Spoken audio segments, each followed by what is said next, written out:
ایسی I am F کی غلامی ہے کہ کسی صورت میں بھی یہ کٹ پتلی حکومت جو بنی ہوئی ہے نگراں حکومت کے نام پر، تو یہ کچھ کرنے کے لیے تیار نہیں ہے۔ جاگیرداروں پہ ٹیکس لگائیں، آپ جاگیرداروں کو کھلی چھوٹ دے رہے ہیں۔ جاگیردار مافیا وہی فیصلے کرتا ہے، وہی حکومت کرتا ہے، وہی ہر پارٹی میں ہوتا ہے۔ میں سمجھتا ہوں کہ کل کے احتجاج کے نتائج انشاءاللہ آئیں گے، اور یہ جو بات ہے کہ ہمارے کرنے سے کیا ہوتا ہے، اب حکمرانوں کو پتہ چل جائے گا کہ یہ احتجاج اب ایسا نہیں ہے کہ آج ہوا اور کل ختم اور دوبارہ سے یہ لوگ مزے کرتے رہیں، اس کا دائرہ وسیع ہوگا۔ اور اب ہم انشاءاللہ 100 مقامات پر سڑکوں پر احتجاج کریں گے اور عوام کے تعاون سے ایک بڑی قوت کے اندر ہم ڈھلیں گے انشاءاللہ۔ یہ 12 ربیع الاول چونکہ اب چند دن بعد ہے، تو اس کے فوراً بعد ہم اناؤنس کریں گے، اور موسٹ پروبیبلی کہ ہم 2 اکتوبر کو 100 مقامات پر اسی طرح کا احتجاج اور اس سے زیادہ وسیع بنیاد پر کریں۔ اسی طرح آپ دیکھ رہے ہیں کہ اس وقت بھی پشاور کے گورنر ہاؤس پہ دھرنا جاری ہے، لاہور میں دھرنا ہے، پھر اس کے بعد انشاءاللہ 6 اکتوبر کو کراچی میں بڑا دھرنا ہوگا، اور یہ دھرنا جانے کے لیے نہیں بلکہ بیٹھنے کے لیے ہوگا اور اپنے مطالبات کی منظوری کے لیے ہوگا۔ تو اس لیے یہ جو عوامی پریشر ہے، ہم یہ چاہتے ہیں کہ اس کو ایک رخ دیا جائے اور ریلیف ملے۔ ہمارا کوئی ایجنڈا نہیں ہے سوائے اس کے کہ پیٹرول کی قیمتیں کم ہوں، یہ ہر 15 دن کے بعد ایک بم مارتے ہیں، یہ سلسلہ بند ہو۔ ہم یہ چاہتے ہیں کہ ڈالر کی ویلیو نیچے آئے، یہ ڈالر برآمد کیے جائیں، اور جو برآمد ہو رہے ہیں اس کا نمبرز بھی بتائے جائیں۔ ایسا نہ ہو کہ جو عملہ چھاپا مارتا ہے اسی کی جیبوں میں یہ ڈالر چلے جائیں، تو دیوار سے نکلنے والا ڈالر اگر کسی عملے کی یا طاقتور لوگوں کی جیبوں میں جا رہا ہے تو پھر اس کا تو فائدہ قومی خزانے کو نہیں ہے۔ بھی بتائے جائیں اور وہ لوگ بھی بتائے جائیں جن کے پاس سے ڈالر برآمد ہو رہے ہیں۔ کسی کا اگر کوئی میڈیا گروپ ہے کہ کوئی سسٹم کا حصہ ہے، کوئی کسی پارٹی سے ایفیلیشن رکھتا ہے، کوئی بہت بڑا ڈیولپر ہے، ان سب چیزوں کو ایک طرف رکھ کے یہ بتایا جائے کہ کس نے کتنا لوٹا ہے، تب جا کر لوگوں کا اعتماد بحال ہوگا۔ لیکن صرف کارروائی ہو اور خبر بنانے کے لیے ہو، اور بعد میں نہ اس کا کسی خزانے کو کوئی فائدہ ہو اور نہ قوم کو کوئی فائدہ ہو، تو پھر اس سے نہ ڈالر نیچے آئے گا، ایک وقتی طور پر چیز ہوگی اور پھر حالات ایسے ہی رہیں گے۔ اس لیے ڈالر اگر 30-35 روپے نیچے آیا جو منڈی کا تھا، اور انٹر بینک میں بھی کچھ اگر تھوڑی بہت کمی ہوئی ہے، تو اس کا ایفیکٹ تو فوری طور پر پیٹرول کی قیمت پہ آنا چاہیے تھا۔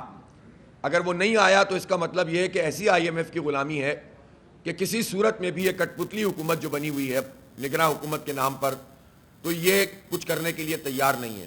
حالانکہ اصل بات یہ ہے کہ آئی ایم ایف اگر یہ کہتا ہے کہ آپ ٹیکس جمع کریں، اپنا سرکولر ڈیٹ ختم کریں، تو بھائی اس کا طریقہ یہ بھی تو ہو سکتا ہے کہ آپ جاگیرداروں پہ ٹیکس لگائیں۔ آپ جاگیرداروں کو کھلی چھوٹ دے رہے ہیں، پورے سال میں وہ 4 ارب روپے جمع کرائیں۔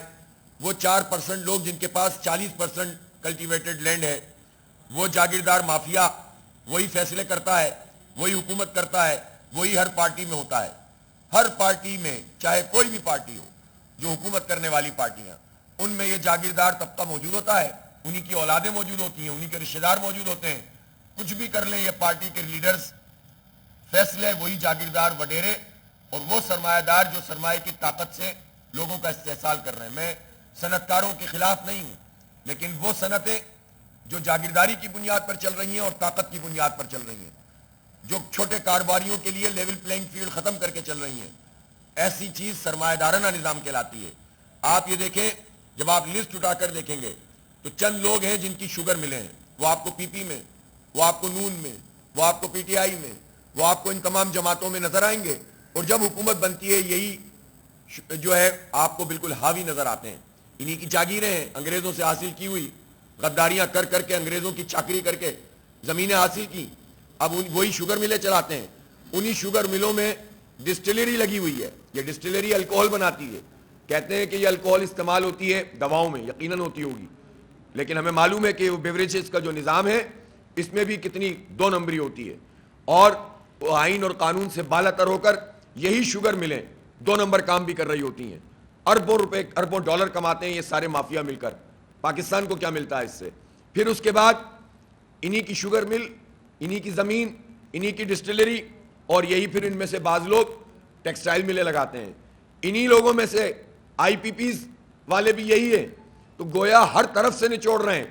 تو آپ اگر تلاش کریں گے تو آپ کو اس حکمران طبقے کے 0.1% لوگ بھی نہیں ہیں کہ جنہوں نے پاکستان کے 70% وسائل پر قبضہ کر کے رکھا ہوا ہے اور پھر وہ اپنے جونیئر پارٹنر تلاش کرتے ہیں. تو ایسے لوگوں کے خلاف اگر مزاحمت نہیں کی جائے گی تو یہ طبقہ عوام کو کھا جائے گا. ان کے لیے کوئی مسئلہ نہیں ہے کہ ہم ڈیفالٹ کر جائیں، کیونکہ یہ ڈیفالٹ نہیں ہوتے، باہر چلے جاتے ہیں. انہوں نے اپنے سٹیکس باہر رکھے ہوئے ہیں، انہوں نے بچوں کو ہمارے پیسوں سے، ہمارے پیسے لوٹتے ہیں، اپنے بچوں کو پڑھاتے ہیں.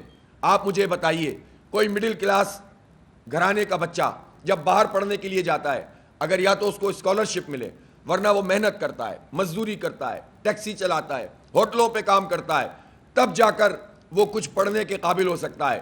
لیکن ہمارا ایک جج کا بیٹا، سب کی بات نہیں کر رہا، میں جنرلائز نہیں کر رہا، لیکن ایک بڑی تعداد ہے، اگر ہمارے افسران اعلیٰ، اس میں فوجی افسران بھی شامل ہیں، اس میں بیوروکریٹس، سرکاری نوکر، پولیس کے لوگ، اگر یہ لوگ، ان کی اولادیں بغیر محنت مزدوری کیے باہر پڑھ رہی ہیں تو اس کا خرچہ کون برداشت کر رہا ہے؟ کوئی سرکاری ملازم جس کی تنخواہ 10 لاکھ بھی ہو، وہ کیا اپنے بچے کو اس طرح پڑھا سکتا ہے؟ وہاں پر یہاں پڑھانا مشکل ہو گیا ہے تو وہاں کیسے پڑھائیں گے؟ اس کا مطلب یہ ہوا کہ یہ طبقہ اپنے بچوں کو جو تعلیم دے کر دوبارہ ہم پر مسلط کرتا ہے، تو یہ طبقہ ہمارے ہی پیسوں سے ان کے بچے پڑھتے ہیں، ہماری پیسوں سے ان کی جاگیریں وہاں بنتی ہیں.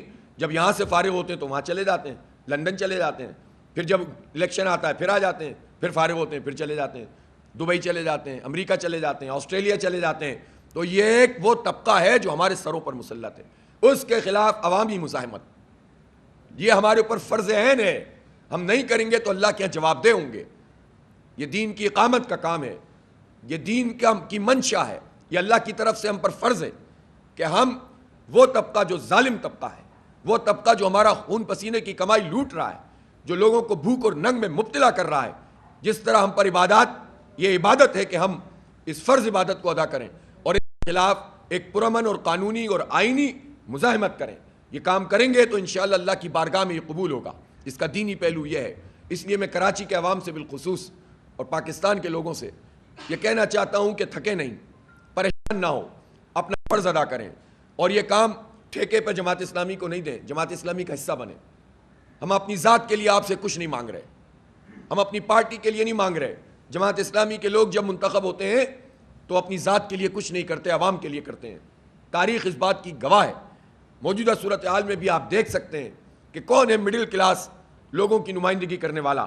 اس لیے اگر آپ ہمارا ساتھ دیں گے اور جس طرح آپ نے یہ ساتھ نبھانا شروع کیا ہے اور یہ سلسلہ آگے بڑھے گا تو یہ مت سوچیں کہ ہمیں فوراً رزلٹ مل رہا ہے کہ نہیں مل رہا. رزلٹ ملے گا اور ضرور ملے گا انشاءاللہ. ان کو یا تو یہ بھاگ جائے گا طبقہ یا پھر انہیں ہماری بات ماننی پڑے گی. اور میں پورے یقین سے کہتا ہوں کہ جب ہم اپنی اس احتجاج کے دائرے کو وسیع کریں گے تو انشاءاللہ ہم اپنا حق حاصل کریں گے. اس لیے میں کراچی کے عوام سے اپیل کرتا ہوں کہ کراچی یہ حیثیت رکھتا ہے، یہ منی پاکستان ہے، یہ پاکستان کا ایسا شہر ہے کہ جب یہ جاگتا ہے تو پورا ملک جاگتا ہے. کل کا جو احتجاج ہوا ہے یہ ہم نے آدھا 1 گھنٹے کا احتجاج کیا. ہم بھی جانتے ہیں کہ لوگ بہت تنگ ہیں، لیکن میں آپ کو بتاؤں کہ اس آدھا گھنٹے کے احتجاج نے پورے ملک کے لیے ایک روشنی پیدا کی ہے کہ ہم منظم طریقے سے بھی اس طرح سڑکوں پہ آ کر سراپا احتجاج بن سکتے ہیں. ابھی تو بہت کم تعداد، اب اس تعداد کو بھی بڑھائیں گے، عوام کی شرکت کو بھی بڑھائیں گے اور انشاءاللہ اس حکمران طبقے کو پیچھے ہٹنے پر مجبور کریں گے، ان IMF کے غلاموں کو جنہوں نے 76 سال سے میں برباد کر کے رکھا ہوا ہے. اس لیے یہ سنجیدہ تحریک ہے، اس کو آگے لے کر چلنا ہے.